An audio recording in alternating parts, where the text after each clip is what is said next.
fucking master! Things have gone great. Haven't you heard? Kansas City is free. Where is Henry? He told me to forgive. But where is the justice in that? It ends the way it ends.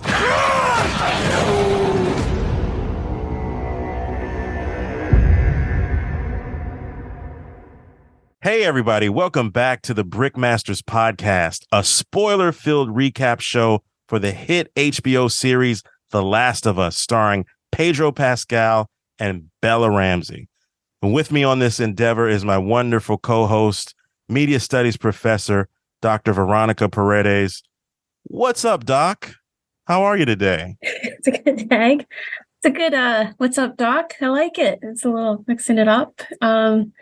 Yeah, I'm okay. I'm good. It's a Saturday, which is different. It's a very special episode of Last of Us. Yes. Happening on a Friday night, which is a nice time. I don't know, it's kind of nice having it on Friday. It is nice.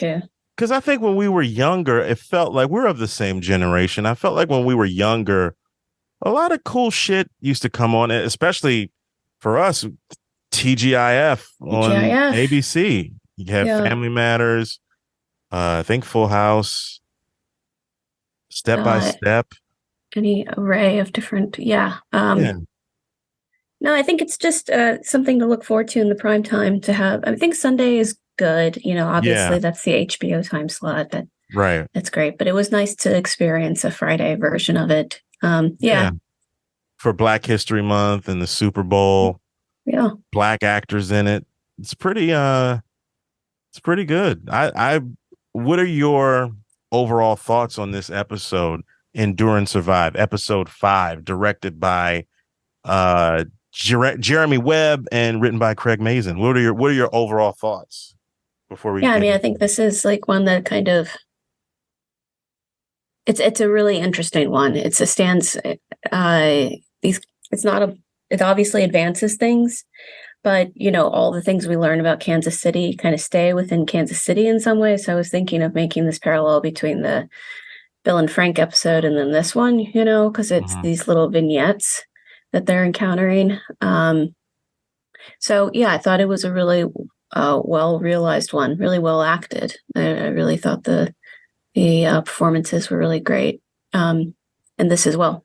So, I'm excited to talk about it. Yeah. What do you think? I agree. I mean, I really did like this, and I think with the Bill and Frank episode, I think what they're doing with the show is they're elevating these characters, these NPCs, and fleshing them out more, and just really putting, you know, more character work on it, more focus on, like, I think they're just kind of driving home some of their universal themes that they want us to think about and discuss as we nerd out on these podcasts. So I think it was great. I really did love this episode, and I did tweet that I think that Craig and Neil did right by Henry and Sam, and I really appreciated the pacing of this episode too. Because a lot of times the way that I watch on the first view is like I'm taking my notes, I'm stopping, I'm pausing, I'm rewinding, and then I'm just kind of like, okay. But then when I rewatch just for fun and to try to pick up on other things, I was impressed by how fast they're moving with this show. Even though you get that, what do you call it? A bit of a diversion with episode 3, they're still moving pretty quickly. So I did enjoy it. It is interesting to think about the movement, because, you know, we get these kinds of episode 3 with Bill and Frank, and then this one. I mean, these are stories that they're finding along the way. At least with this one, Joel and Ellie are witnesses to the story. Right. But like we do gain information that carries over into the story that is Joel and Ellie's, and it does affect them, right? Because they witness it. So that's the other part. It's like them witnessing it, not just us as audience members witnessing it. So it's interesting. Yeah. how they are shifting it a little bit, and how does that affect the pacing of the action. It is still a development of Joel and Ellie, but in a different kind of way. Yeah. Yeah. Well, let's get right into it. We'll try to get through this. We will get through it. We're not going to try. We're going to do it. We're going to do it. Okay. So we start like I thought it was going to start, with essentially a flashback. But so we get this flashback and we open on a crowd of people celebrating, and they're yelling freedom. Their folks are shouting, "Fuck you, Fedra."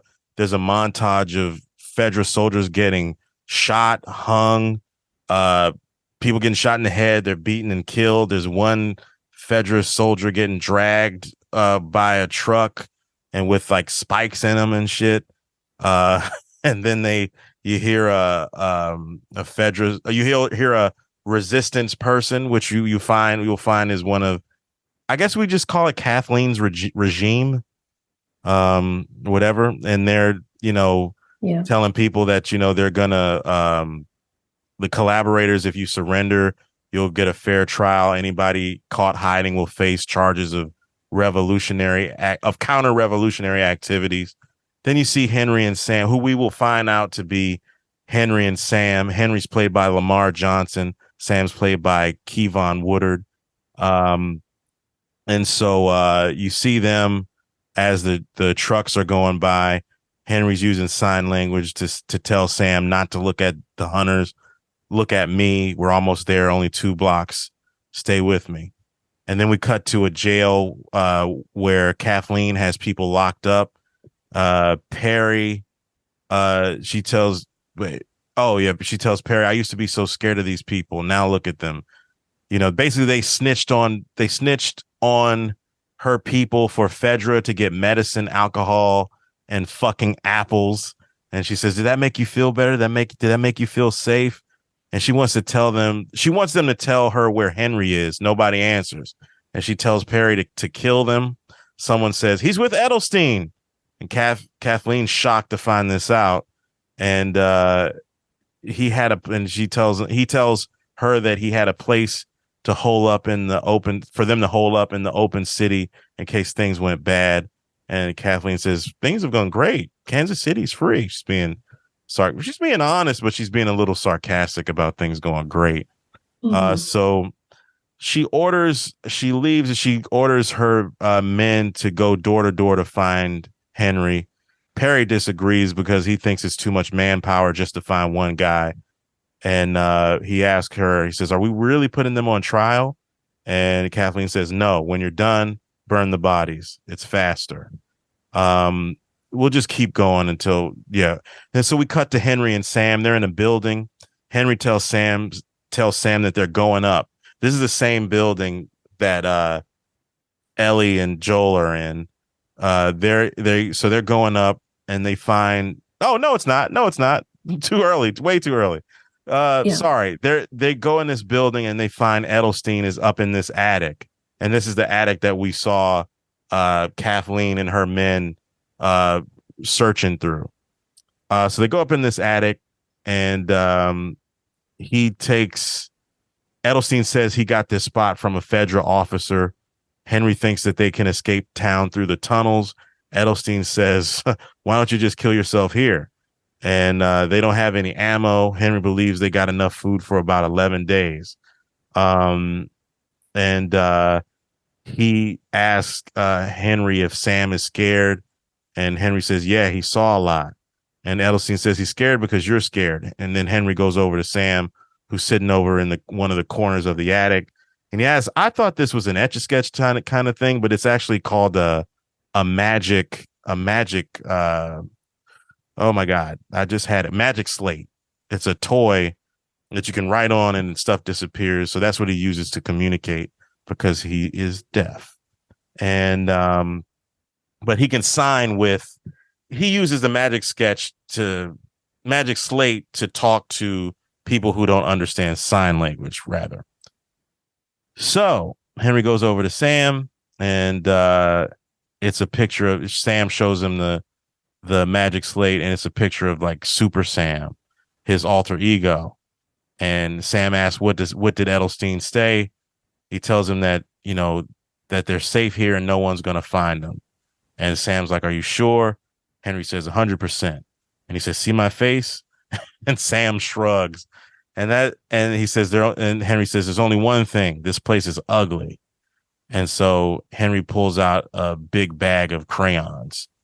And that's the first big sequence of the show. Your thoughts, Veronica? Yeah. It's interesting to rewatch and think about how things are going to, how much clues we get about the future action, and the different kinds of like lies that are being said, like Kathleen's already telling, in the beginning with the kind of collaborators now surrender. And, it seems like, if you do that, then you will be better off than if you get caught and kind of hunted down, right? Right. In the beginning. But, that kind of ruse becomes, this is very quickly exposed when she just tells Perry to kill them all. So that's the other thing is, right, like she threatens, like, oh, I'm playing bad cop, like kill them all. But then she gets the information about Edelstein, but then she actually does end up killing them all anyway. So it doesn't really matter. There's no way out, like if you're a collaborator, if you've worked with Fedra, there's just no forgiveness in this kind of society that Kathleen is making and establishing in this turn. I thought that beginning scene of all that violence was just like wild, because we just don't usually in these zombie shows see that kind of those uprisings or those moments. Like it's hinted at a lot in things like Walking Dead, but it's not explicitly shown what kinds of like mayhem can happen when people really take over in a society like this. Kind of an uprising overthrows an oppressive society that Fedra has had here in Kansas City. So that was really interesting. That was like really and visceral, and I thought like they kind of towed the line. Like it wasn't sensationalist, it wasn't too much. They didn't hold on. Like it was quick and it kind of conveyed information, but it was also like startling how explicit it was. Yeah, and it's something that Henry makes reference to later on in the episode, where it's just like, they were wilding. It was pretty crazy, and that just shows like this again how humanity is just unhinged. Right. I can't even think if you say can you even call it humanity anymore? Really?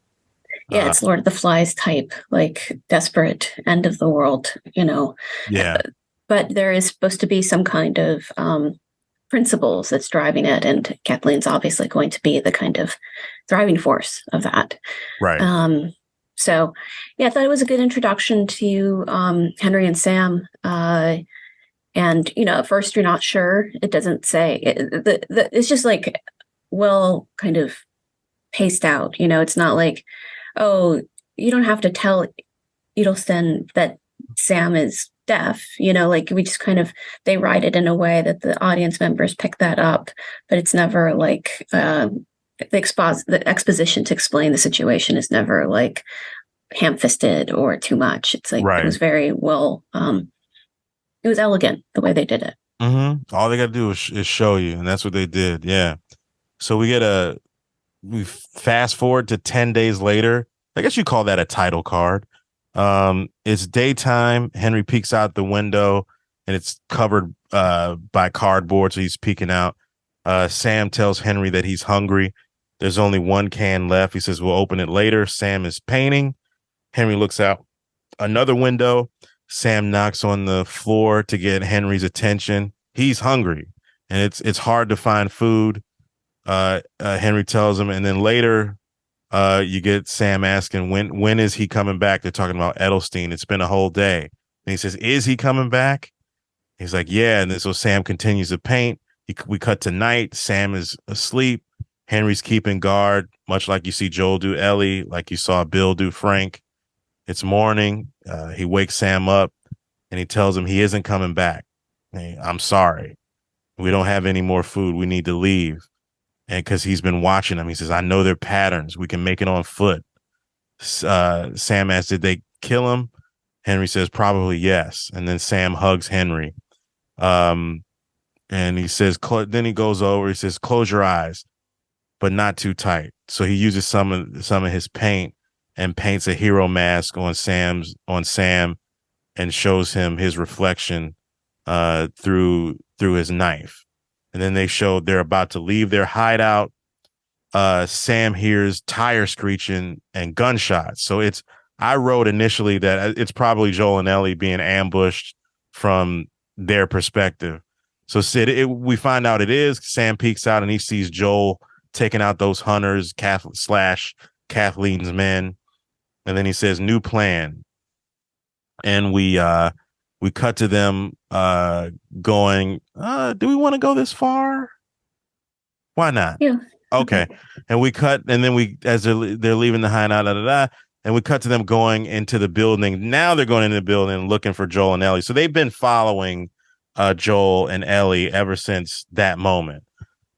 And they step on the glass that Joel put down, and they start to walk quietly. Excuse me. And then we cut to where we left off at the last episode. Sam says, eyes on me. You don't have to worry about what to say. We don't want to hurt you. We want to help you. Joel says, okay. And then Henry says, I don't know what the next step is with something like this, but if I lower my gun, we didn't hurt you, so you don't hurt us, right? And Joel's like, all right. And then Henry's like, that's a weird fucking tone, man. And Ellie says, that's just how he sounds. He has an asshole voice. Joel, tell him he's okay. And then Joel's still like, everything's great. Ellie's like, dude. Henry's like, fuck. And then Henry's gonna trust him. He says, but if either of you guys try anything, yeah. And then Joel asks, can he sit up? He sits up slowly. Joel asks him, who are you? Henry says, I'm Henry, the most wanted man in Kansas City. Although right now, my guess is that you're running a close second. You want to stop there and talk, or you want to go more? Yeah. What do you think? That's okay. All right. So we cut to the four of them eating. They ask, where do you get these? And Ellie, where'd you get this? I guess this food. And then Ellie says, from Bill. He's dead. And Henry says, I guess you don't have much, so this means a lot. And they ask, how old is he? And he says, he's 8. And then Ellie hits Joel's leg, which I thought was really funny. Hits on Joel's leg to get him to talk. Joel says, I'm Joel. Look, you ate. We didn't kill each other. Let's call this a win-win and move on. Henry basically surmises that they came into the building to find a way out. He says, I'm betting y'all came up here to get a view of the city and plan a way out. And when the sun's up, I can show you one. And then we'll do this whole sequence. Then we cut to the sun being up. There's a view from the city. Henry says, welcome to Killer City. Joe says, no Fedra. And Henry says, not as of 10 days ago, no. And Joel says, we always heard KC Fedra was. Henry interrupts him saying, monsters, savages. Yeah, you heard right. Raped and tortured and murdered people for 20 years. And you know what happens when you do that to people? The moment they get a chance, they do it right back to you. And that's basically what we were talking about a little earlier, just about how, people are. And he says, but you're not Fedra. And Henry says, no, worse, I'm a collaborator. Joel says, I don't work with rats. And Henry says, yeah, you fucking do. Today you do, because I live here and you don't. Because I know this city and you don't. That's how I followed you here. I know this city, and that's how I'm going to help you get out. Why help us? Why help us? I saw what you did, the way you killed those men. Now I know where to go, but I don't know how to make it out alive. Not if it's just me and Sam. You seem and then Joel says, you seem capable enough. You're armed. And Henry says, you're wrong. You're wrong. I've never killed anyone. And pointing an unloaded gun at you was the closest thing I've ever done. Closest I've ever come to being violent. So that's the deal. I show the way, you clear the way. And then they cut over to Ellie and Sam playing together. She's showing Sam the joke book, and Henry says, "I haven't heard Sam laugh in a long time." Veronica, your thoughts on this sequence? Yeah. That last moment with the Sam laughing, so cute, and the response, the reaction on um, Henry's face. It's so touching, you know. Yeah. It's like those nice kinds of moments. That moment when you know, Ellie hits Joel's leg, like, "Hey, this is what we do. Yeah. We be nice to people. We say hi and our name and stuff." Yeah, I think that this characterizes Henry as just like a really smart person, you know, like just really strategic and thinking, like quick thinking of like, this is how it's going to work. He's just really surviving, enduring and surviving, right? Yeah. He's like really able to, he's got a certain kind of skill set that he's using. And so I don't know, it's just like a very interesting kind of foil to Joel, because it's not through brawn. He, similar to like Ellie, is connecting with Joel in order to use Joel's kind of physical strength and physical ability to stay alive. Yeah.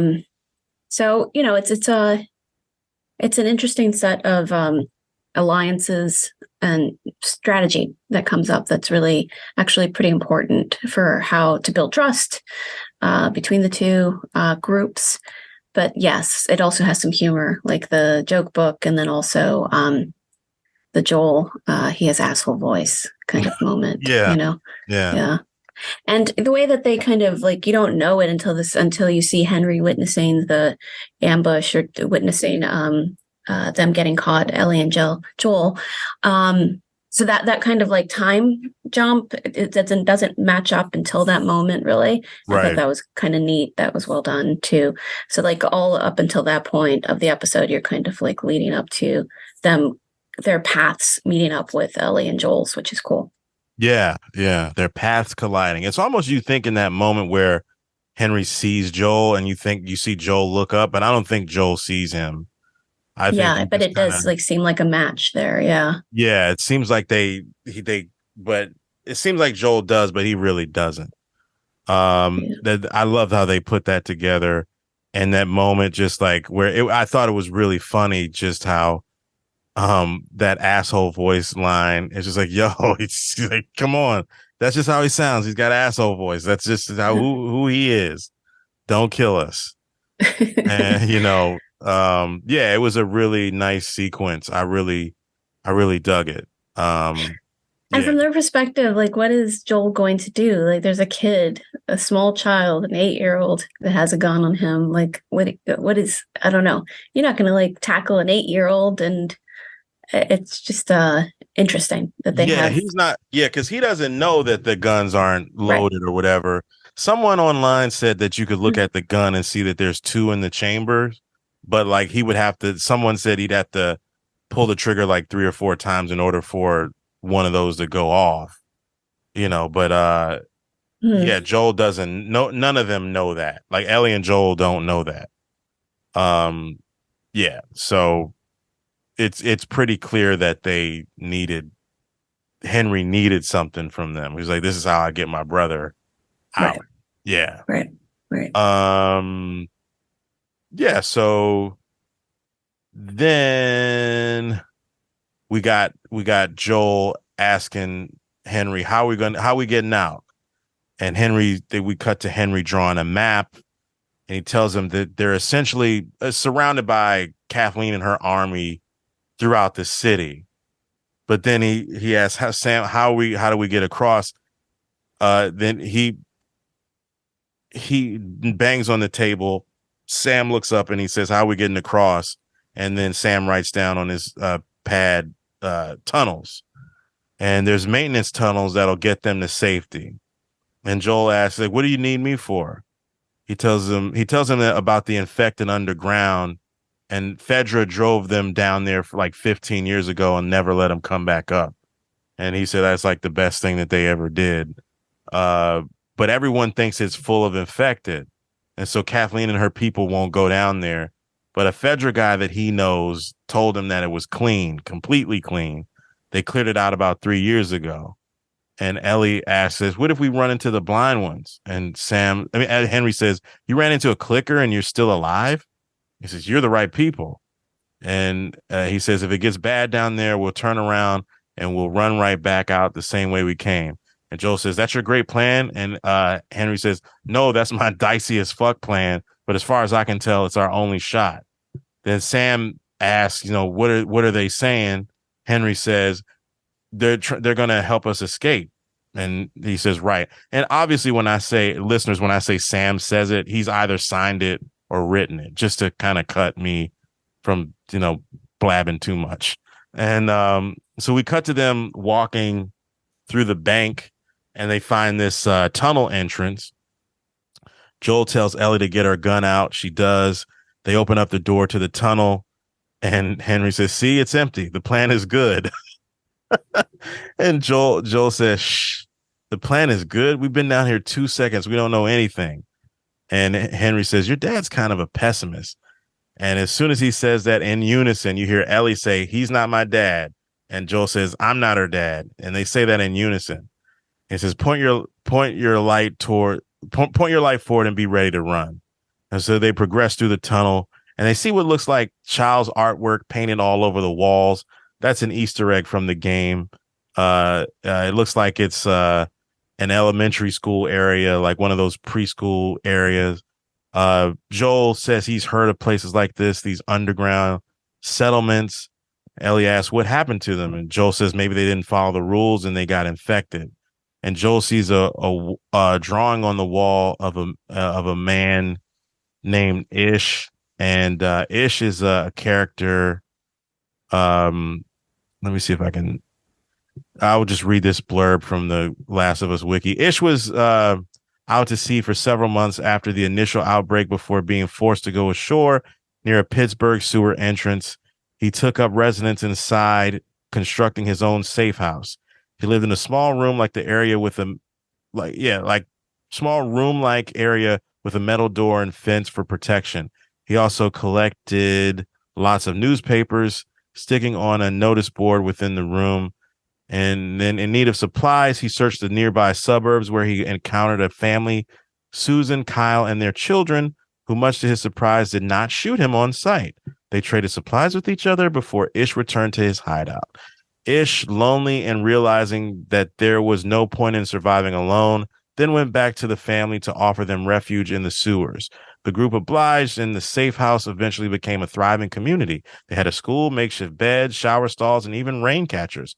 Ish even allowed the children to paint the doors at the front entrance to look like a castle. Ish met a man called Danny, who's also in that picture, that drawing, deciding the two should become the protectors of the community, salvaging armor, assault rifles, and sawed-off shotguns from dead soldiers. A child within the settlement later depicted the pair together in their gear in a drawing that you see on the wall. At an unknown point in time, a door leading to the safe house was left open by one of the group, which allowed a horde of infected to find food in. Ish, Susan, and a few of the children managed to escape, barricading the suburb's side entrance to the sewers. Ish and those who managed to escape with him took shelter in the suburbs. Ish, now protecting the last of his group. His fate, as well as that of Susan's and several children, is left unknown. And one more note on Ish. He was named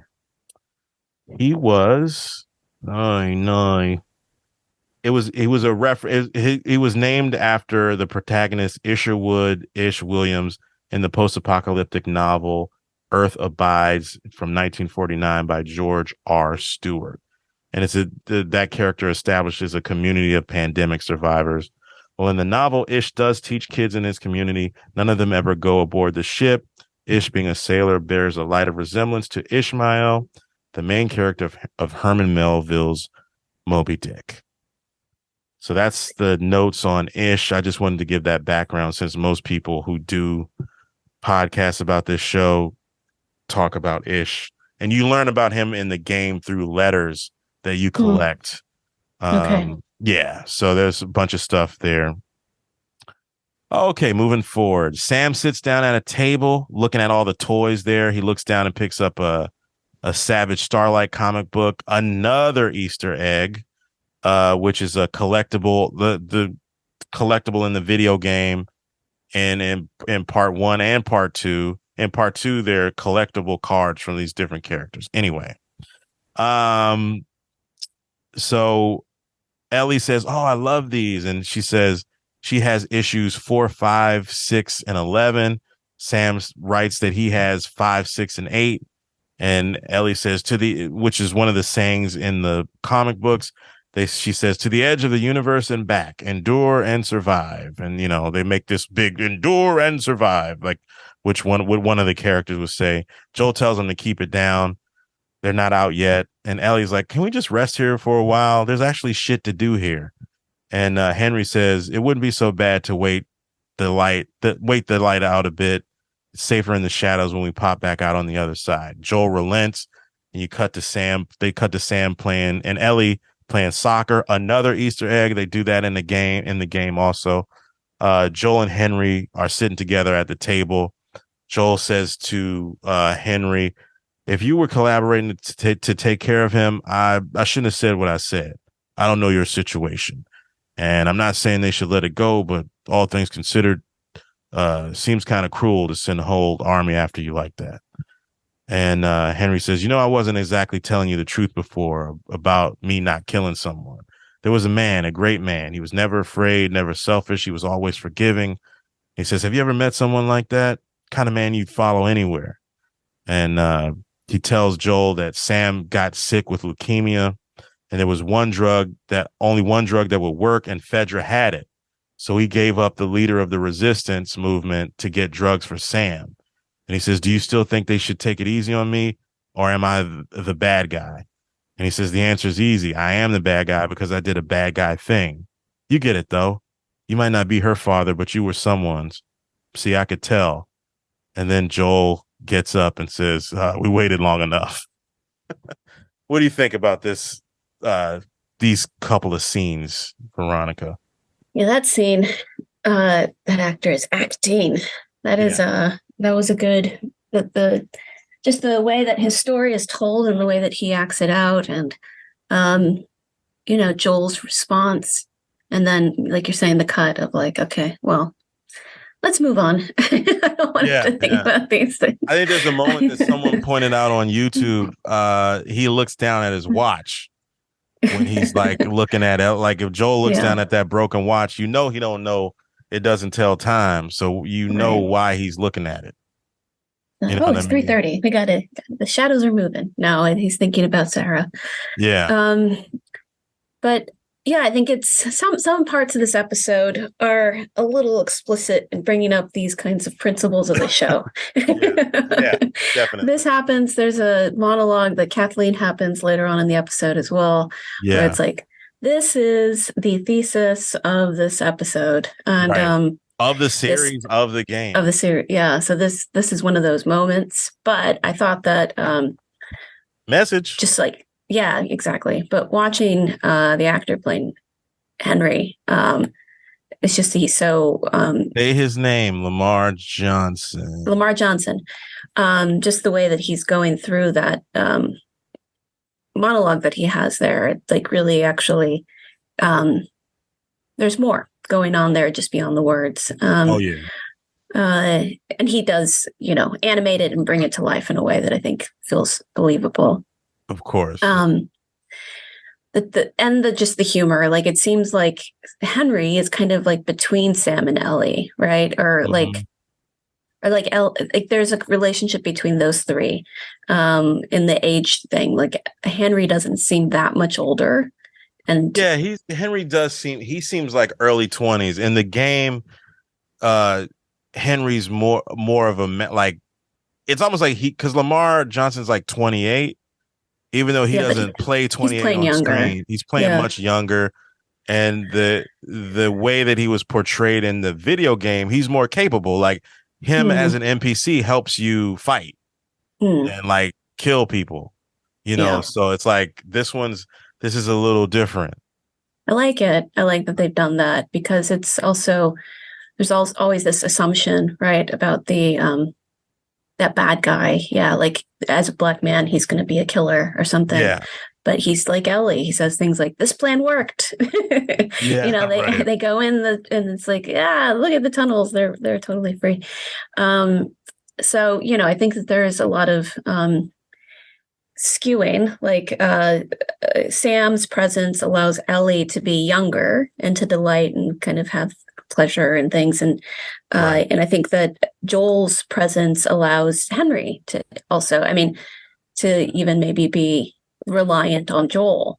Sure. So there's like this this is an interesting foursome. It's an interesting group, and those dynamics that are happening. I wish we could have stuck around with this group a little longer, because the dynamics that are working themselves out in the scene are really compelling. Yeah. Yeah, very much so. I agree. So the next scene, we cut to Kathleen, and it seems like she's in a room, a child's room. There's a skateboard, like a fucked up old skateboard on the ground. Perry comes in the room and he says they can't find Henry or the man who killed Brian. And Kathleen says, "We're not doing so good." She says, "Who told you I was here?" Perry says, "Your mom." And she says, "Why are you talking to my mom?" He says, "We didn't know where you were." And she asks Perry, have you been back to the room you grew up in? Perry says, no, fuck no. It's a couple hundred miles away. It's not even worth it. Right. And Kathleen has this monologue about her brother, how he kept her safe when it would be bad. You'd hear the shooting and everything. He made it feel safe and made the room look like a box and just kept her safe. And she says, he was so beautiful.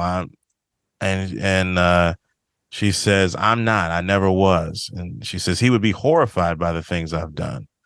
If you come and tell me that Michael was her brother's name. If you come to tell me that Michael wouldn't want me to hurt Henry, that he would want me to forgive, I know that too. He told me the last time I saw him alive in jail. He told me to forgive. And what did he get for that? Where's the justice in that? What's the point of that?" Perry says, "Your brother was a great man. We all loved him, but he didn't change anything. You did. We're with you." And she says, "Good." What'd you think about this scene here? Yeah. It's interesting. Jeffrey Pierce, right? Yes. Is the guy who plays Perry. Mm-hmm. Also original Tommy in the game. Original Tommy voice.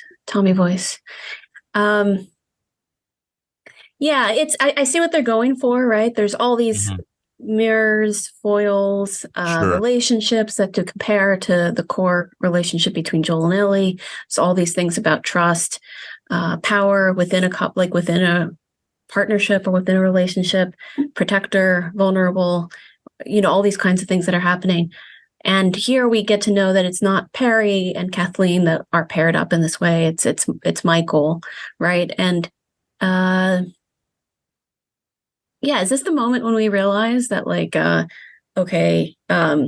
the last scene into this scene, Henry's revealed that he gave up the leader of the resistance, and now we realize that that's Kathleen's brother. So this is kind of like revealing for the viewer that doesn't, and also differing from the game completely, right? Yeah, no? Kathleen doesn't exist at all, and Henry and Sam are just passing through, really, because they're from Hartford.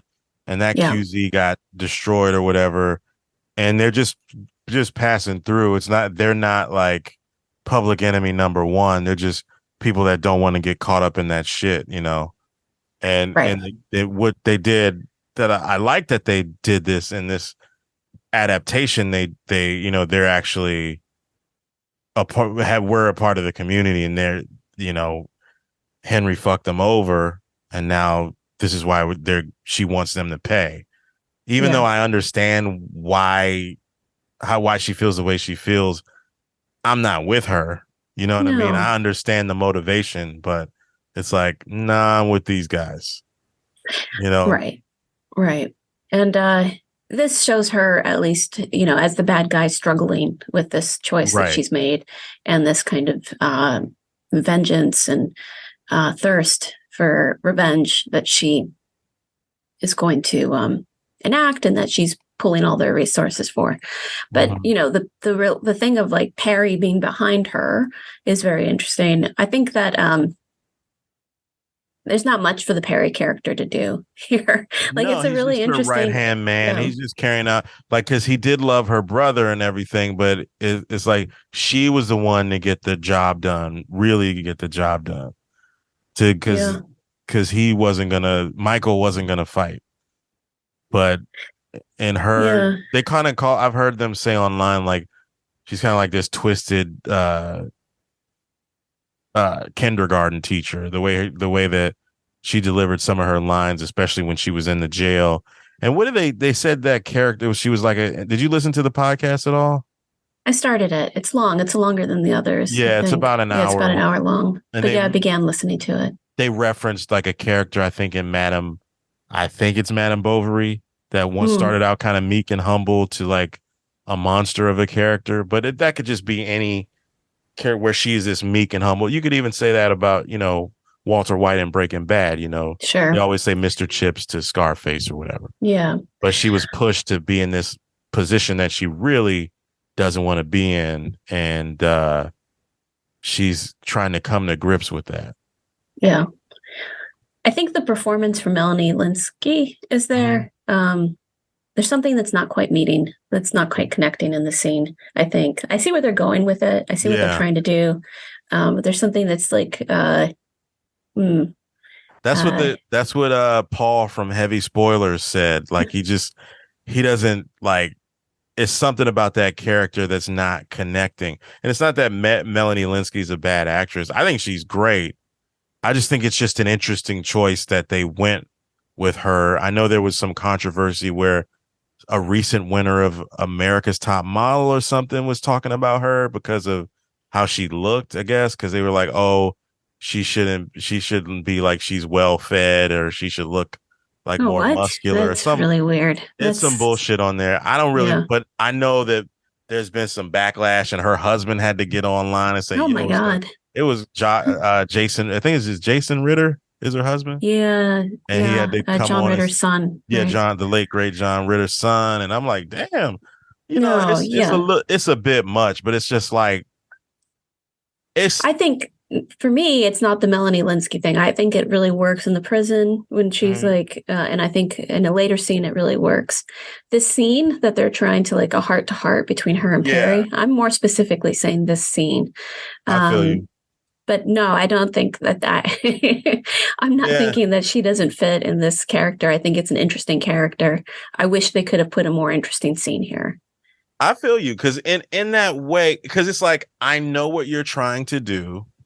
I know you're trying to humanize this character and make her and give her a reason.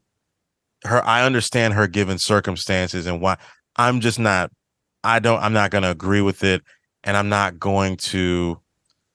This is kind of how I felt about the episode 3 in a lot of ways, where I thought it was a great episode, but it's like, and I'm being a douche for not liking it in the way that they want me to like it. But it's just kind of like, I know what you're doing, but you've given me Joel and Ellie, and you've humanized Henry and Sam in a way that it's like, I don't care what you think, Kathleen, you're a bad guy. Just because you're a kind of off kilter villain, you're not necessarily twirling your mustache. Yeah. But at the same time, we see her kind of do that, and it's to her detriment towards the end of the episode. Yeah. But it's like, I see what you're doing, but I don't care in a lot of ways, No, I do. I think that I don't. Maybe I feel different. Maybe I'm projecting on you, but I don't care. You say what you think. Well, I'm saying that I think there's a missed opportunity with this scene specifically. What would you like to have seen? I think the staging is a bit interesting. Like, there could have been something more going on here with the staging, just like how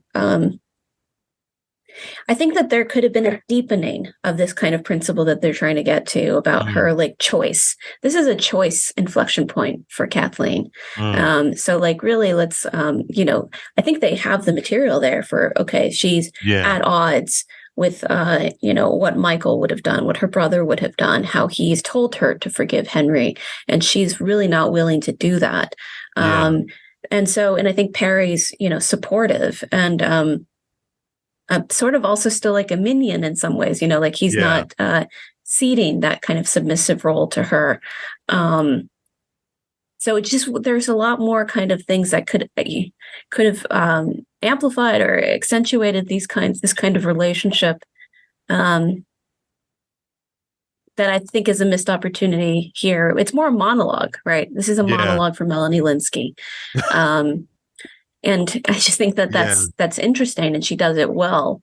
Yeah. But I just think that this could, and I don't know, it wouldn't have mattered anyway. I think that basically it's like, probably misogyny and,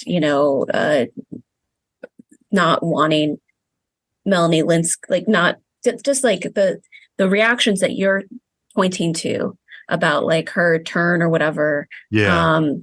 I think that's just like not wanting Melanie Linsky, who's a not sexy villain, not sexy woman villain, as part of that kind of backlash, right? Like I think then my thing is just I've liked her work. Yeah. And I think she is sexy. You know what I mean? Like I never had a problem with her. And then like that passage I read from that interview from Entertainment Weekly, I thought that was really interesting. It's like, oh, my brother was like Jesus and I'm the piece of shit. Yeah, I'm not. And then the way Henry talks about him, it's like, fuck, man. Well, this guy was great. It's like, but if my brother wasn't sick, I'd rock with him. But my brother's sick. Right. And it's interesting because I didn't think about this until we just started talking about this. There's a character in The Last of Us Part 2 that is kind of like that, like Michael, but you never meet that person. You see visages of her like spray painted on the wall and all over this area that you're in Part 2. And it's like, and that character basically started a movement that I would say in a lot of ways got perverted, that may not have been what her vision was. And I'm sure the shit that everybody's doing, that regime is doing, is not Michael's vision. You know what I mean? I mean, that's clear in the scene, right? That he would have forgiven Henry. And the thing is that Perry's saying, we don't want that. we want the violence. We want the vengeance. We want, the terrifying scenes that we see in the beginning. We want your ruthlessness. Just think that it's a pivot point. It comes in the middle. It's like in the second act. She's deliberating. It's the middle. She's thinking about it. And there's a moment here to like really connect with this character. And I just think that, I see what they're trying to do in this moment here, but I just don't know if it does it as effectively as like the kinds of revelations and kinds of ways that we see those connections happening in the earlier scenes with Henry and Sam and Joel and Ellie. So I don't know. I think that I like that you brought that up because you're making me think about a lot of different things. Because it's easy to just gloss over this character, and then no matter how good Linsky is, it's easy to kind of just like, no, I get it. You're going to say something else, and I cut you off. I'm sorry. Oh, no. I think that's fine. But I do think that those later scenes kind of get to it, and it works later on. But so we can get to that. Yeah, we get to the mustache twirling later on. Okay, so we're back in the tunnels of a Bank of America. Product placement. They're on the other.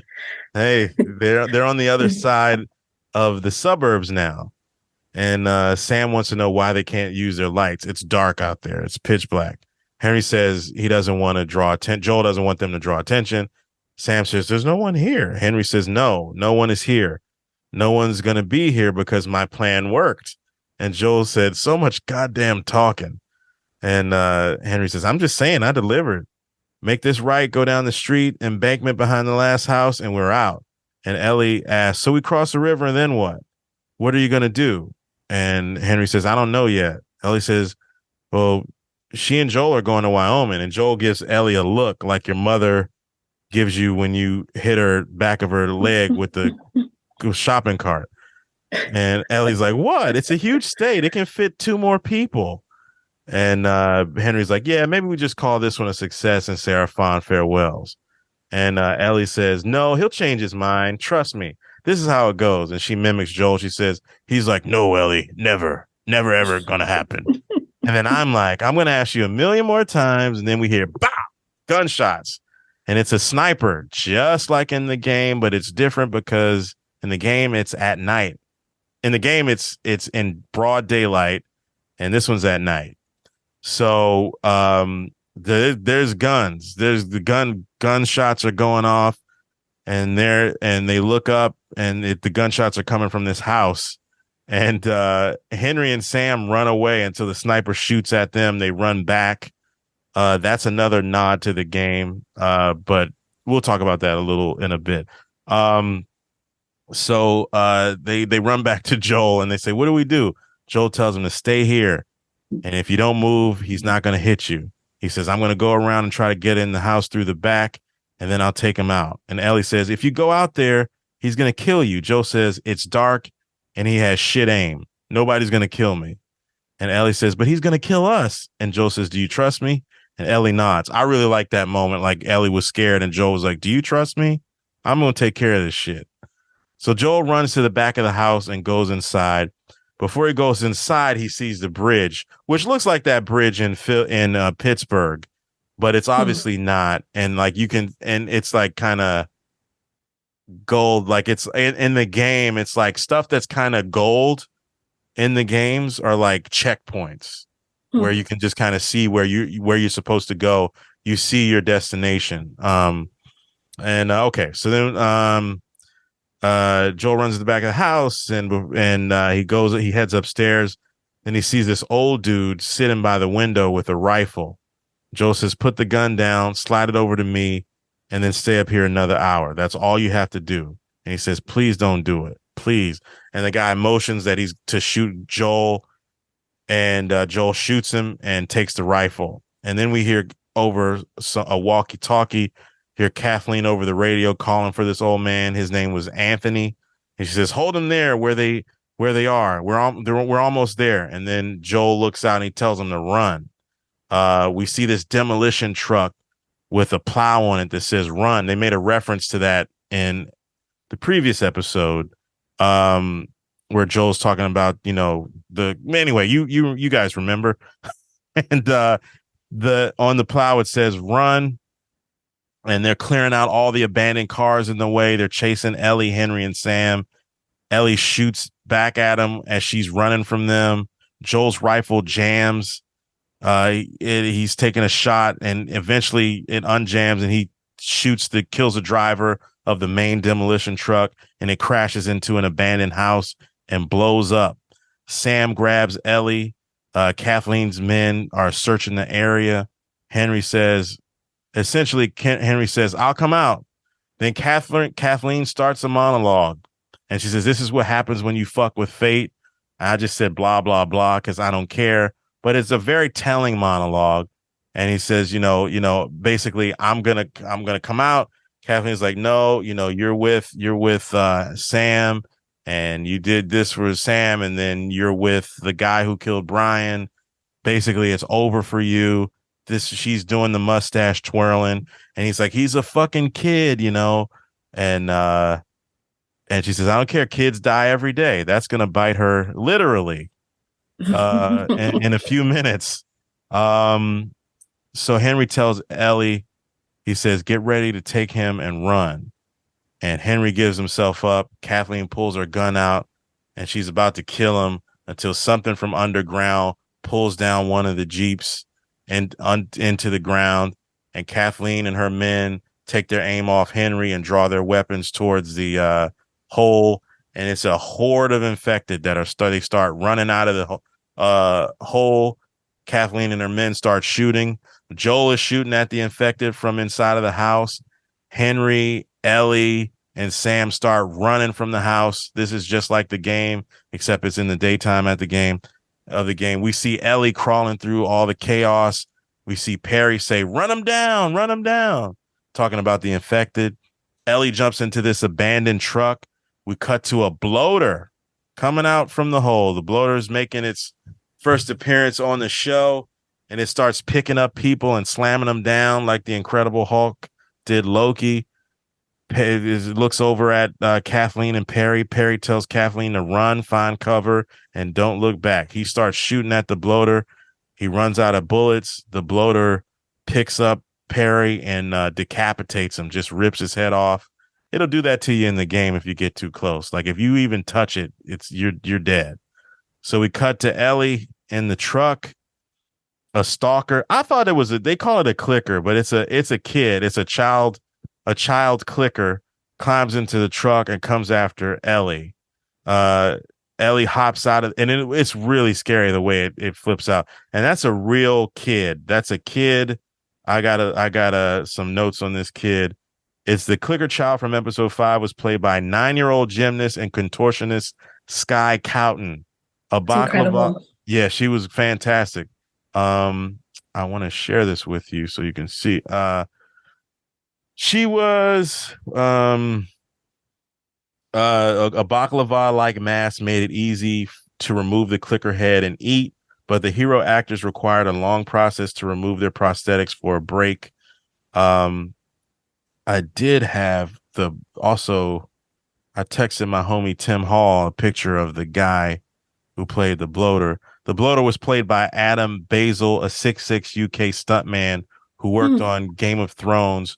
Prosthetic makeup designer Barry Gower estimates the entire bloater suit weighed 40 kilograms or more, roughly 88 pounds.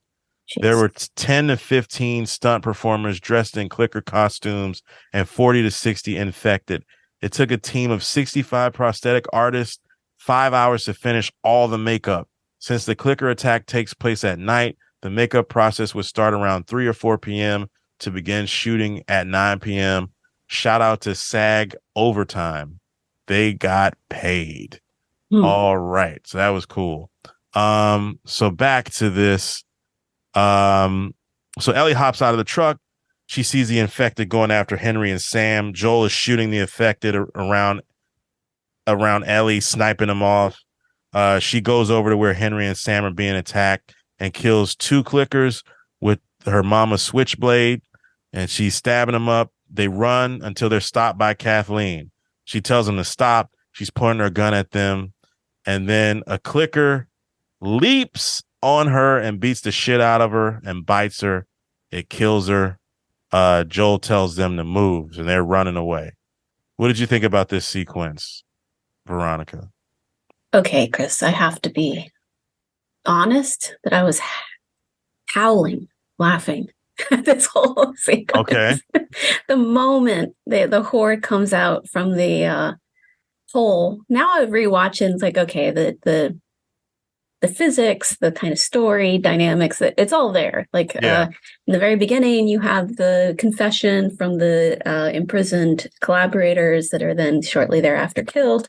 That guy tells them that they have a house in the outer city or whatever. So you know that this group, from there, you even have the seed that they have that knowledge that they know that they're going to intervene or find them in that space. They're going to intercept them there. But just like the convenience of like this thing explodes and then the underground tunnels is like, I didn't realize that the whole city is these underground tunnels of infected, apparently. So it's just like very convenient. But now rewatching it, like the moment where Kathleen and Henry share that moment between, the ways that Melanie Linsky and Lamar Johnson, that's an amazing scene. Like just the way that they're reacting from one another. Yeah. Like you can tell that Kathleen after she says things like, you think the whole world revolves around him. Yeah. And the same thing could be said about her kind of actions in retaliation to Michael's death, right? So, it's the thesis of the show and of the game and all these things. You think the whole world revolves around this one person that you love, whose your world revolves around, but not the whole world. And so what are you doing? So that moment that they share of like, the two caring about the two brothers, right? Yeah. Michael and Sam. So they get a really short moment. It's so touching. It's so interesting. Like, what's going to happen here? And then all of a sudden, a horde. Yeah. And they're moving so fast. It's great. Like, Yeah. I think that, if you watch the inside the episode, they talk about how it wasn't all CGI. No. That gymnast little girl, the 9-year-old, same age as like Sam, Clicker, the symbolism there of the child. That was incredible. It's weird, it's weird and convenient. You know what it little, No, continue. I'm sorry. That conveniently, that little Clicker child is entrapping and then forces Ellie out of the car. And then attacks Kathleen. Just the convenience, like the zombie convenience of that stuff. But yeah, it reminds you of something. Yeah, it reminds me of that girl, that on Barry. Do you watch Barry? Yes. Yeah. That's a good one. They call it the feral girl. What is this? The feral child. Amazing. Just the movement and like in such a small body. It's amazing. The way that child moved. And so it was incredible, but it was also just like hilarious to me. Yeah. I don't know. Was it fun? I mean, the Barry thing is obviously hilarious and over the top. Yeah. I felt like this had that too. Did you? Or how was your response? Giacomassi.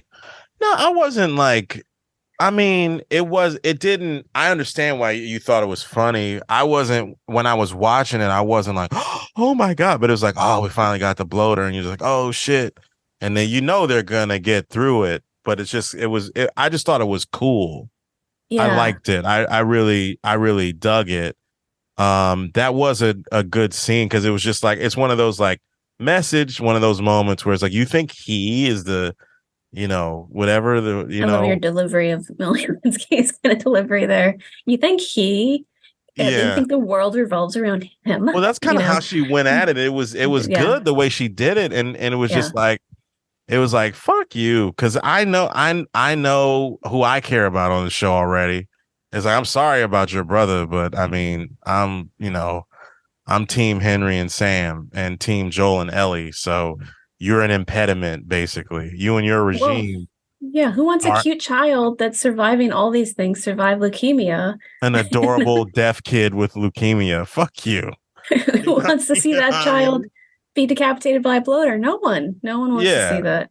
And it's except Black for Kathleen. Month. Yeah. Except for Kathleen. So it's like, and it was something that, that was a problem. Perry was like, yo, what are we going to do about this? And that wasn't her priority. So that because she did not focus her attention on that, that's what ended up getting her. Yeah, of course, the convenience of the show of them coming out, like, yeah, but it was a problem that they neglected. And then you see that infected as the camera pans out, like they're going back to the city. So that's going to be the end of that QZ. Oh, so the horde is moving that way. Yeah, they're going back. I see. Yeah. Okay. So I didn't catch that. Yeah, I kind of when I looked at it again, I was like, oh yeah, they're going back. Shit.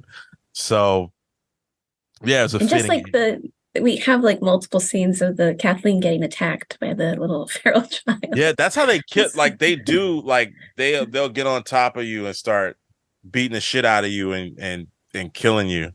And then she got bit too, so she was done. She's done for. Yeah, she's not coming out of that one. Yeah. Yeah. Home stretch. All right. So we cut. I'll just finish this. So we cut to our four heroes in a motel outside of town. Ellie and Sam are reading in one room in the bedroom. Henry and Joel are in another room. Henry asks Joel if he thinks they're okay. And he says Joel says it's easy when you're a kid anyway. You don't have anyone else relying on you. And that's the hard part. Henry says, I guess we're doing a good job then. And then Joel says, what's the comic book say? Endure and survive? I'm like, yeah. And then Henry says, that shit's redundant. And Joel says, it's not great. But one thing someone brought up, I don't know if it was from New Rockstars, E.A. Voss, who I really love. I really watch this show gets millions of more hits than I do, but like this guy was like crying when he was talking about like this episode. And he was just saying how like enduring is one thing. Enduring is just like getting through it. Like that's the like physically getting through something, but surviving is another thing. Like, you know, it's like the almost like on a spiritual level, like it's a little more of a beautiful thing if you just keep going. Like you keep going, and then it's kind of like what I gleaned off of what he was saying is just like kind of persevering through it, not just saying I'm getting past this thing and I'm going to, you know, forget. You know, it's a little steep. It's pretty deep when you think about it. Yeah. Because something just from a fucking comic book, even though obviously comic books have deep shit to it. I'm not, you know, I've gone to see all these fucking Marvel movies and things like that. Right. But to Joel, that just wouldn't have been his thing. But it's like, yeah, it's not great. You know, kind of making you'll hear when you listen to the podcast, you'll hear Mason and Druckmann talk about how they randomly meet somebody. I think when they were scouting, they said location scouting. They were like, oh, what are you scouting for? Oh, we're doing a show called The Last of Us. And like, oh my God. Then someone shows them their endure and survive tattoo. Oh you know, God. And they're like, oh shit, you know, there's a lot of people have like Last of Us tattoos and shit. Chris, do you have any? Do you have an Ellie tattoo? No. Come on. No? The action figures are enough. Okay. Let's see. So they talk about that, have a little laugh about that. And Joel says, you know, he tells Henry, I don't know how I'm getting to Wyoming. I'll probably walk, but you know, you're welcome to come. And Henry says, yeah, I think it'd be nice for Sam to have a friend. And he says, I'll tell him in the morning. So Henry goes in the bedroom, tells Sam he needs some sleep. And then Sam gets on the other bed and he's about to go to sleep. And after Sam leaves, Ellie taps him to finish reading, taps on the shoulder to get them to finish reading the book. Sam is, you know, writing on his magic sketch pad. What do they call it? I've said it in the thing. Slate. Magic slate. No. Yeah. Yeah. And he asks Ellie if she's scared, and she says, do I look scared? She writes it down. Do I not look scared? Sam says never. And Ellie says, I'm scared all the time. And she says, of scorpions. And she makes a joke. Then she writes, I'm scared of ending up alone. What about you? And then Sam writes back, if you turn into a monster, hint, hint, hint, is it still you inside? And he shows her that he got bit on that's not a hint. He actually shows he got bit on his leg. And then Ellie looks at it and tells him, my blood is medicine. And she pulls out her knife and cuts her hand and rubs blood on him. That's not in the game. I think this is a very sweet moment. Mm-hmm. And then Sam just says, stay awake with me. That's kind of, in a couple episodes, you'll see some shit. And Ellie says, I promise. And he signs it to her, and he teaches her how to say, I promise. And then they hug. So it's morning. We cut to Ellie being asleep and sitting in a rocking chair. She wakes up. She sees Sam facing away from her, and she taps him. And then he's turned. So he starts to attack Ellie. Ellie screaming. Joel and Henry wake up. Henry draws a gun on Joel, because he doesn't want Joel to shoot Sam. So he shoots at the floor. And then he hesitates. Then Henry shoots Sam in the head, and Joel asks if Ellie's okay. And then Henry points the gun at Joel, and Joel asks Henry to give him the gun. So give me the gun. Henry says, "What did I do? What did I do?" He keeps repeating it until he shoots himself. Then we cut to Joel and Ellie finishing digging Henry and Sam's grave. Ellie places Sam's magic sketch pad on his grave, magic slate, and she says, "Which way's west?" Joel points his head up to where west is. Ellie starts walking away, and she says, "Let's go." Joel looks at the pad, and the pad reads, "I'm sorry." Then he joins her walking, and they're walking away. And then the only needle drop is this song called "Fuel to Fire" by Agnes Obel, who's a Danish singer. That song came out on an album from 2013. It's kind of going back to what that record's kind of like about just about like take another one of those songs about like, I'll read you some of the lyrics. Do you want me on your mind, or do you want me to go on? I might be yours as sure as I can say. Be gone, be far away. Roses on parade, they follow you around upon your shore, as sure as I can say. Be gone far away, like fuel to fire. I'll read the whole thing. Into the town we go, into your hideaway, where the towers grow, gone to be far away, sing quietly along, pious words to cry into the under, upon your shore, as sure as I can say, be gone, be far away. Oh, what a day to choose, torn by the hours. All that I say to you is like full fuel to fire. Into the town we go, into your hideaway, where the towers grow, gone to be far away. Never do we know, never do they give away. Where the towers grow, only you will hear them say, sing quietly along, sing quietly along. Veronica, Dr. P, what are your thoughts on this last sequence? Yeah, I think that the kind of connections and relations between these four is even, more apparent when Ellie's trying to be Sam's protector and realizes that, the kind of devastation that she has, realizing that she was,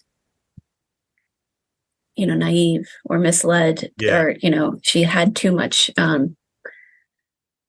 she was caught up in these kinds of like the idea that she could protect him. And that was kind of a child's way of trying to enact the cure, right? Yeah. And I don't know if she realizes that, but she realizes that she doesn't have access to her powers in the way that she would want, right? It's a beautiful scene between it's a beautiful third act generally, like the scene between Joel and Henry, the scene between Ellie and Sam. I mean, those are just really great scenes. Rewatching this episode, Lamar Johnson's like performance is just so, how he carries it on his face, how he's able to act and convey these kinds of like the hope, the like devastation, the quick realization that he doesn't want to continue on without Sam. There's no point to his life and his thinking without the child, his brother to protect. It's gorgeous. It's like after a scene where I was laughing very loudly because of like the kind of absurdity of zombie show, but also just like it's just the action and the kind of congruency between these two tones. It really does, I think, stick the landing. It does like effectively, like you said earlier on, serve these characters in a way that's like thoughtful and careful and good storytelling.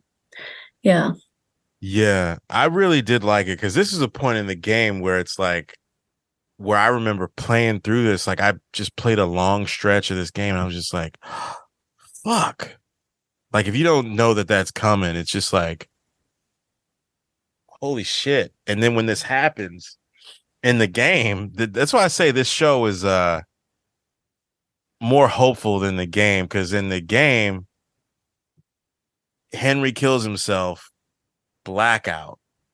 Mm-hmm. Then we have another season, and it's like it's really fucking somber. It's like wintertime or fall or Mm. something. I forget the transition. But it's just like fuck. That happened. Yeah. These black boys dead. You know what I mean? Like Yeah. you rock with these guys, and it's funny because in the game, you're trying to get out of like there's no Kathleen, there's just this regime that's taken over. Or it might, yeah, it's just this regime. There's all these nameless hunters and stuff around. You're trying to get out. You get caught. You're running away to that bridge in Pittsburgh. What's that? I gotta get that right. I want to get that before we Yellow Bridge, because I saw it when I taped Mindhunter, and it's like beautiful, like that landmark, the Roberto Clemente Bridge. I guess that's what it is. I guess. Why are the bridges in yellow in Pittsburgh? I don't know if that's the right one though. It's on Allegheny. Looks yellow River. on this photo. It is. Is that what you got? It looks like it. I don't know which bridge you're talking about, but yeah, it looks very yellow. Yeah, the one with the arch. Mm-hmm. Is that the one? 25 famous. So Smithfield Street Bridge. Not that one. Not the Shady Side. There's a lot of bridges. Roberto Fort Clemente is a Puerto Rican professional baseball right fielder. Yes. He died in a plane crash. Trying to help people, trying to deliver. Oh gosh. Stuff. Yeah. I think it's the Fort Pitt Bridge. Oh, okay. Yeah. Yeah. It's the one that's like an art, like an arch. That's the one, like that's in the video game, and they're being shot at, they jump off, and like before, like they're getting caught up, and Henry and Sam just fucking leave Joel and Ellie.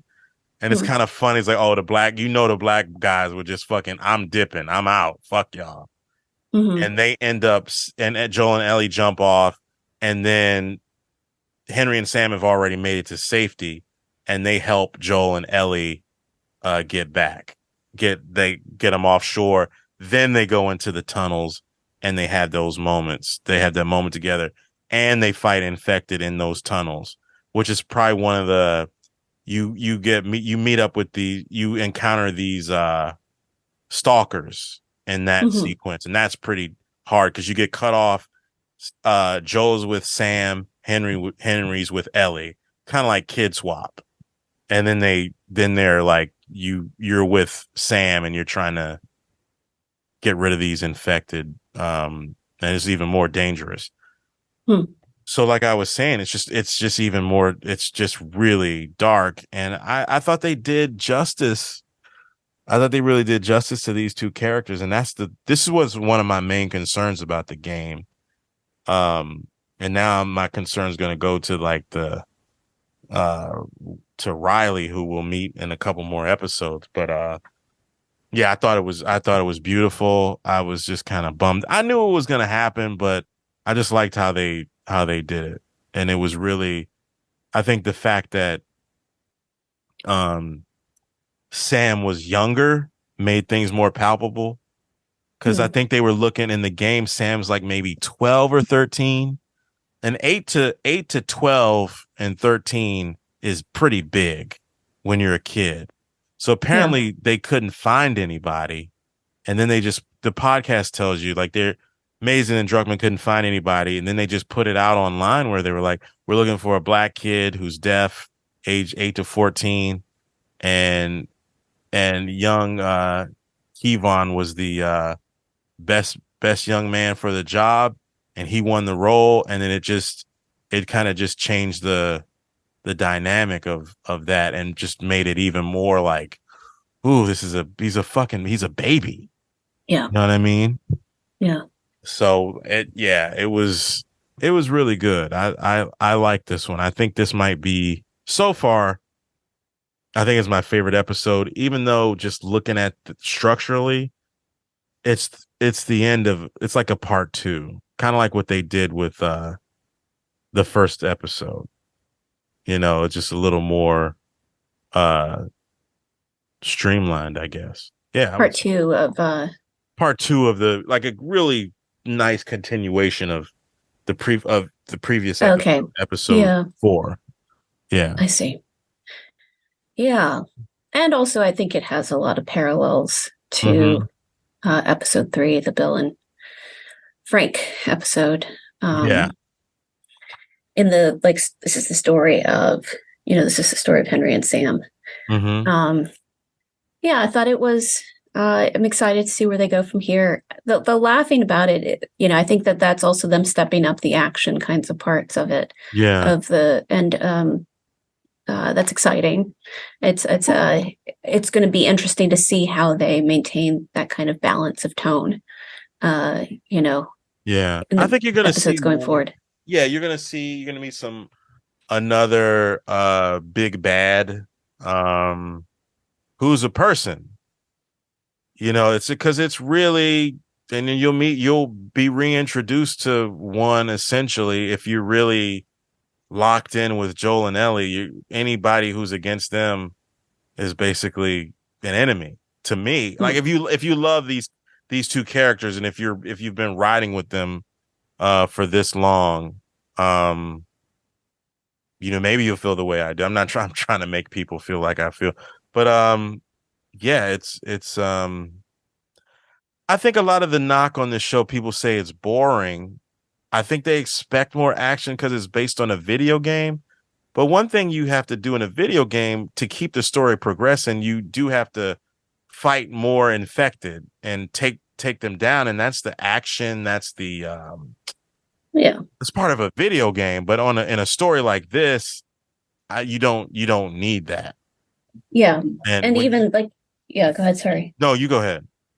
That's like that moment where the horde emerges from that big hole in the ground is like that kind of video game action coming. And right. It's really hard to balance that with like the kind of serious, different tone, highlighting amplifying those kinds of affective or sensitive or emotional parts of the game, to weave out this kind of like this, what would be suitable for a television show adaptation.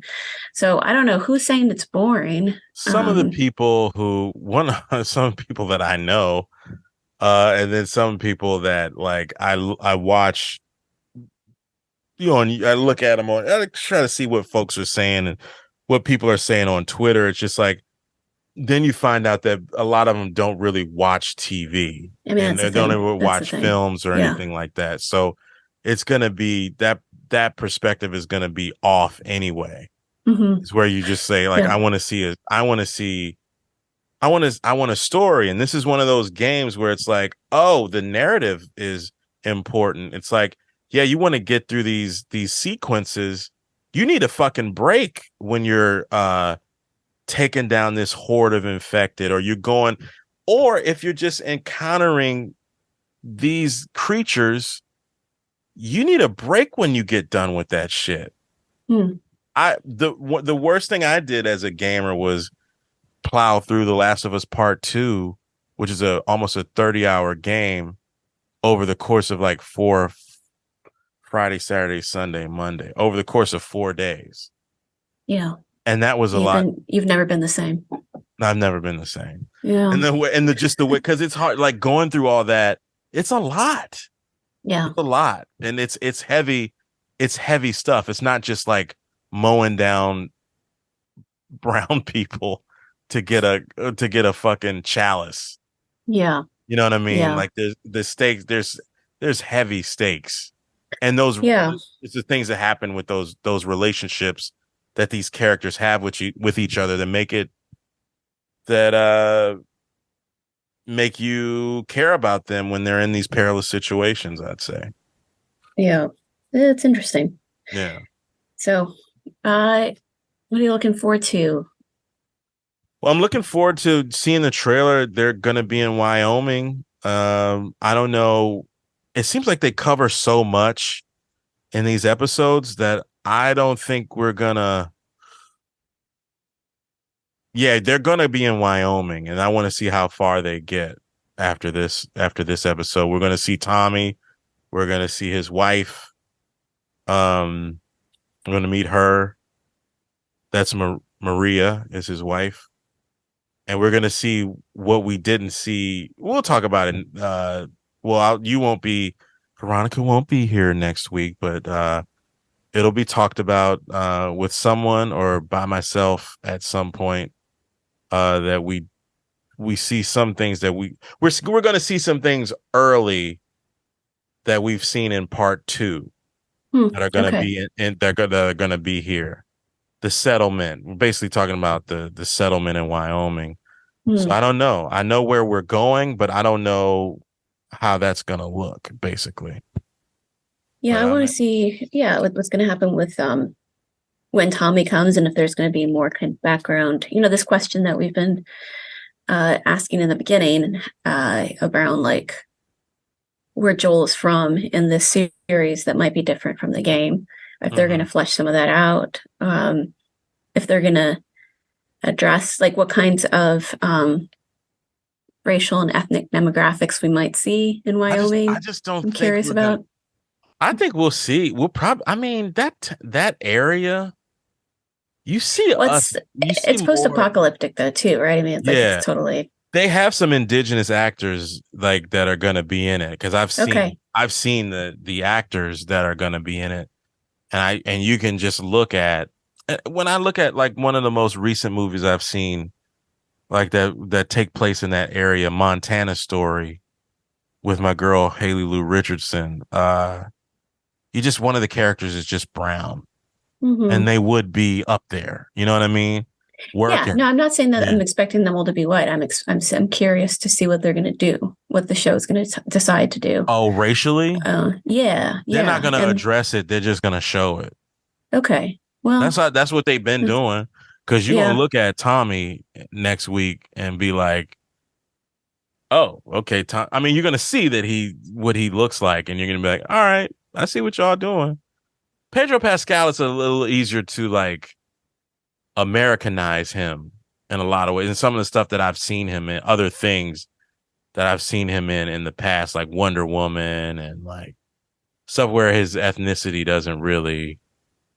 I mean, I don't know. We didn't talk about him on SNL. What did you think of him on SNL?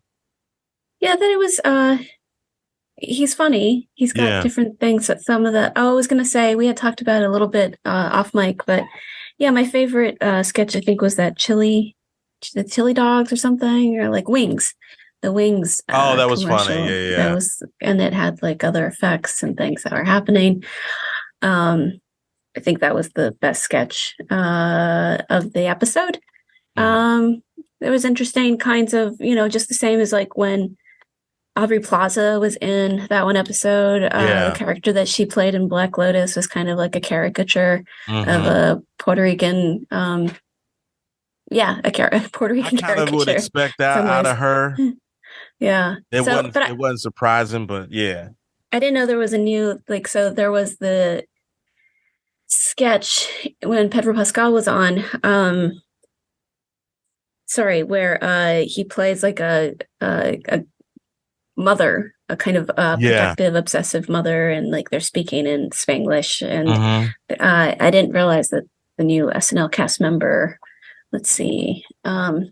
He's Latino, but let's see. I don't remember his name, but you can. His name is Marcelo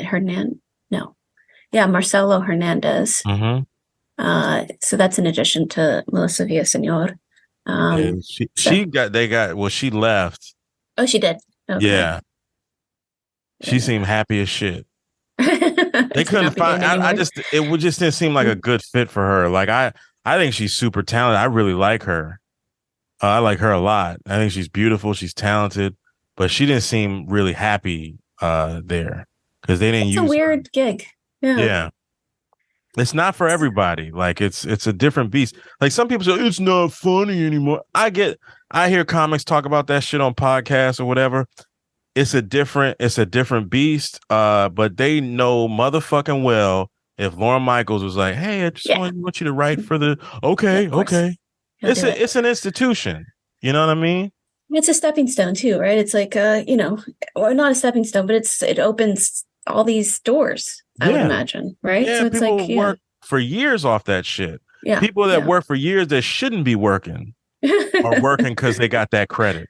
Yeah, Let's yeah. put it that way. Okay, let's put it that way, Chris. You All know what I'm right. saying? So, I mean, we'll see. I'm curious to see how they continue to handle the kind of like, we have characters who are we have actors who are playing these characters who are Latino, but we're not going to like touch it in say any way. anything. Yeah. So I'm curious if that's going to continue. You What's see, going they to didn't happen. say shit about Henry and Sam. That's true. That's true. They not gonna say anything about. They're gonna tell you that the fucking disease came from Jakarta, but Right. on that shit. As much as I stand for this show, I love like this IP or whatever you call it. I enjoy, like, I have the Ellie figures and stuff like that. I love the game, but they have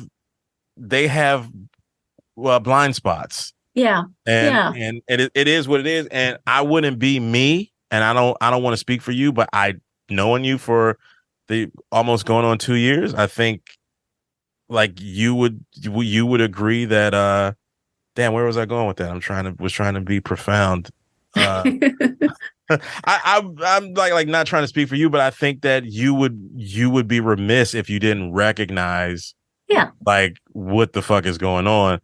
And like I said a couple weeks ago, I was just like, it's dope as hell that Joel is Chilean American, American, and you can see that Tommy is clearly a Mexican American from the area where they filmed that shit. And you look at him, and then next week you're gonna see him with a mustache. That motherfucker is Mexican. It's un not. bigote, Chris. A Huh? bigote. A bigote. What does that mean? It means mustache. Okay. Yeah. Okay. He had that picote on him. I just think it's cool as shit. I mean, just for somebody who advocates for seeing, people of color and it sounds corny as fuck, but it's just like, can you do something with a protagonist that's not white? That's that's all it is. And then can they make it to the end credits?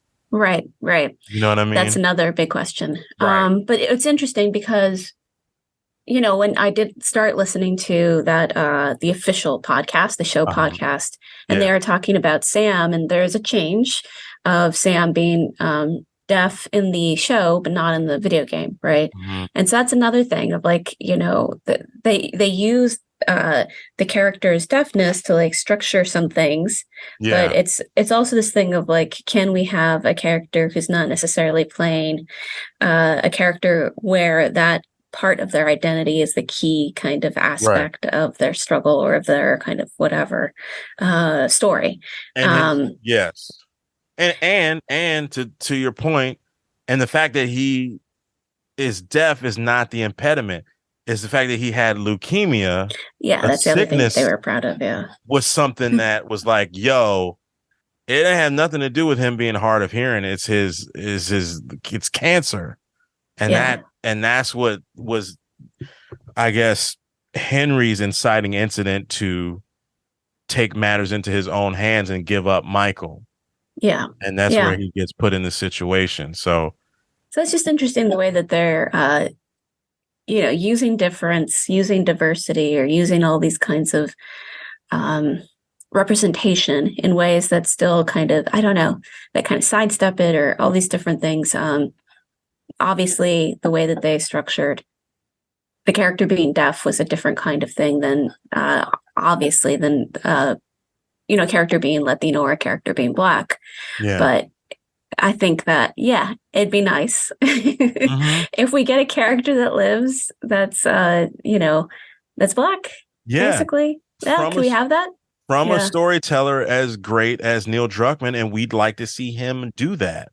Yeah. Like, because you are great, I want you to put some people of color in your shit that don't That survive. Yeah, that survive. That's it. Endure and survive. They don't have to be these saintly people. They could be No. flawed, just like But Joel. that doesn't make any sense. Yeah. Yeah, just like Ellie. But it's like, yo, can we see that? Let's see that shit. So, All right. Well, I think this was great, Veronica. As always, it's a pleasure to talk about this with you and to get your perspective on this. And you have any final thoughts before we close? I liked the closing song because it wasn't like a cover of I don't know if I like these slowed down things, but of pop songs, and I thought that this one was good. I liked it. Yeah, I liked it. I've been liking the needle drops on the show. Yeah, it's been good. We'll see what else they got in the coming weeks. I'm looking forward to how they wrap this up, especially looking for an episode like the Left Behind episode, and of course the Riley finale. episode. Someone suggested that they wanted a round table of you and like Rod and Randolph at the end, like we did with Better Call Saul. Someone would suggest that would be fun. So we'll see what happens. Yeah. All right. Well, I think that's it. I think we've talked about this enough. And if you have any questions or comments, hit us up, mundanefestivalpod@gmail.com. Hit us up on Twitter. I'm Chris Lamberth. Are you still on Twitter? Yeah, but I'm not there. I'm there, but not there. I'm a ghost there. But I'm VA Butta, this very boring. My initials and my last name. There we go. Thank you for listening, everybody. And we'll talk to you next time. Take it easy.